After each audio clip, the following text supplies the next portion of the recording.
사랑하는 새벽나라 친구들 반갑습니다. 여러분과 함께 말씀을 나눌 정현상 전도사입니다.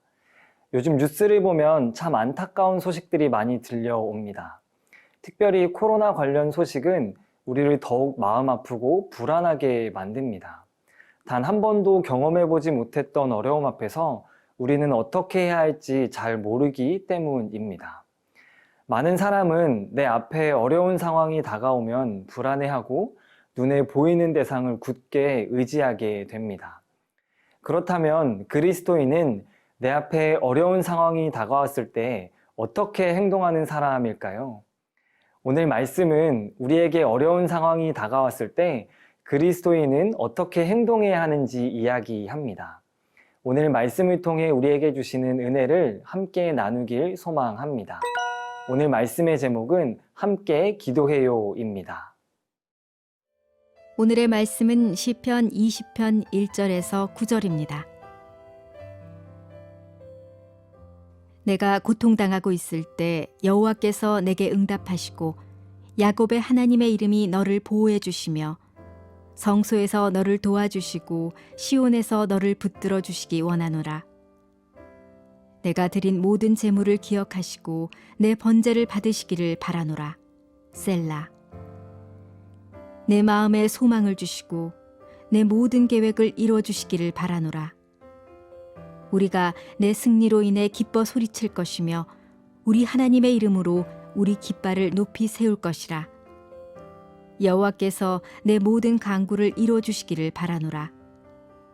여호와께서 그 기름 부으신 이를 구원하시는 줄 이제 내가 알았도다.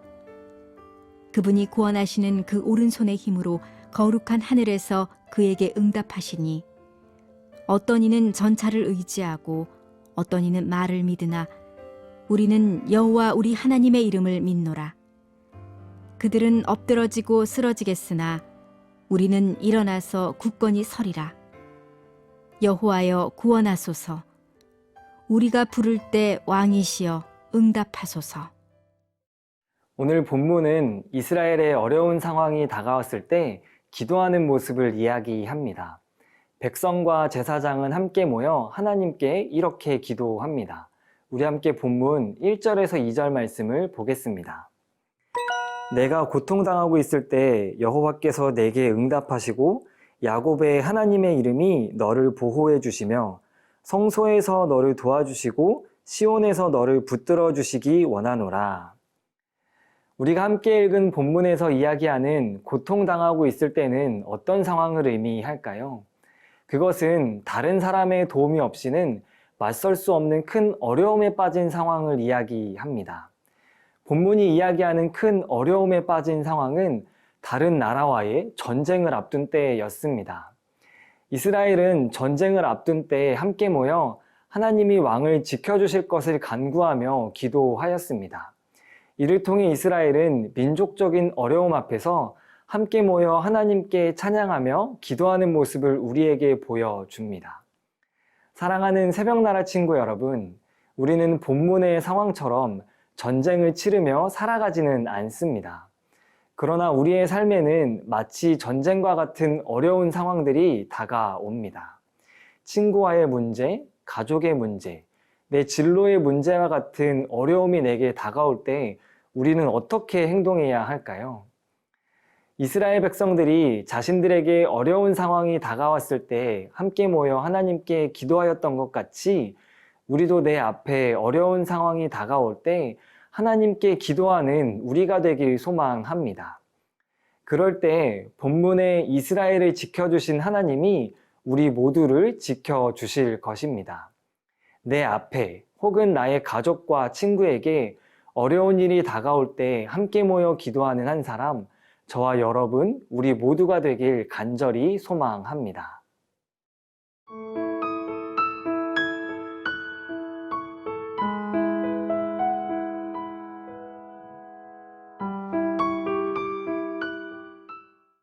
자신들에게 어려운 상황이 다가오자 함께 기도하였던 이스라엘은 하나님의 이름을 의지하며 기도하였습니다. 이러한 모습이 본문에 나타나 있습니다. 우리 함께 본문 7절에서 8절을 보겠습니다. 어떤 이는 전차를 의지하고 어떤 이는 말을 믿으나 우리는 여호와 우리 하나님의 이름을 믿노라.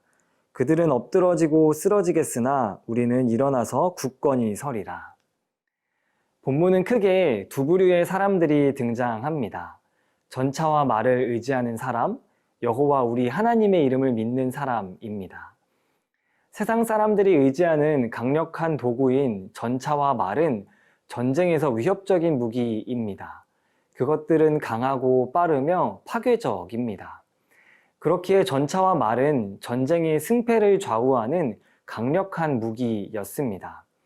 그러나 하나님은 우리에게 눈에 보이는 것들을 의지하지 말라고 말씀하십니다. 왜냐하면 사람들이 의지하는 전차와 말은 언젠가 반드시 부서지고 달리지 못하기 때문입니다. 우리가 의지하고 자랑해야 할 것은 언젠가 부서지고 달리지 못하는 전차와 말이 아닙니다. 우리는 당장 내 눈에는 보이지 않지만 만왕의 왕이신 하나님의 이름을 의지해야 합니다. 이는 전쟁의 승패가 무기에 달려있지 않고 만왕의 왕이신 하나님께 달려있다는 믿음의 고백입니다. 이 본문을 보면 어린 다윗의 모습이 떠오릅니다. 하나님의 이름을 모욕하였던 골리앗 앞에 만군의 여호와의 이름을 의지하며 물맷돌을 들고 달려나갔던 다윗. 오늘을 살아가는 우리도 세상 그 무엇을 의지하는 것이 아니라 만군의 여호와의 이름을 의지하며 살아가길 소망합니다. 살아가며 우리 앞에 어려운 상황이 다가오면 우리가 정말 신뢰하고 따르는 대상이 무엇인지 알게 됩니다. 본문의 이스라엘 백성은 자신들에게 어려운 상황이 다가오자 하나님을 신뢰하며 함께 모여 기도하였습니다. 그리고 전쟁의 승패가 왕의 능력이나 무기에 달려있지 않고 만왕의 왕이신 하나님께 달려있음을 고백하였습니다. 사랑하는 새벽나라 친구 여러분, 여러분 앞에 다가오는 어려움 속에서 어떠한 대상을 신뢰하며 따르고 계시나요? 본문이 이야기하는 강력한 전차와 말을 의지하시나요? 바라기는 오늘부터 여호와 우리 하나님의 이름을 믿으며 신뢰하는 우리가 되길 소망합니다. 나를 승리하게 하시는 분은 눈앞에 보이는 강력한 전차와 말이 아닌 우리 하나님 아버지이십니다. 내게 주어지는 어려운 상황 속에서 함께 모여 기도하고 하나님의 이름을 믿고 따르는 저와 여러분, 우리 모두가 되길 간절히 소망합니다. 함께 기도하겠습니다. 사랑의 하나님, 오늘 하루도 살아가며 만왕의 왕이신 우리 하나님의 이름을 기억하며 고백하며 살아가는 우리 모두가 되도록 주님 인도하여 주시옵소서. 언제나 우리와 함께 하심을 믿습니다. 감사합니다. 예수님의 이름으로 기도합니다. 아멘.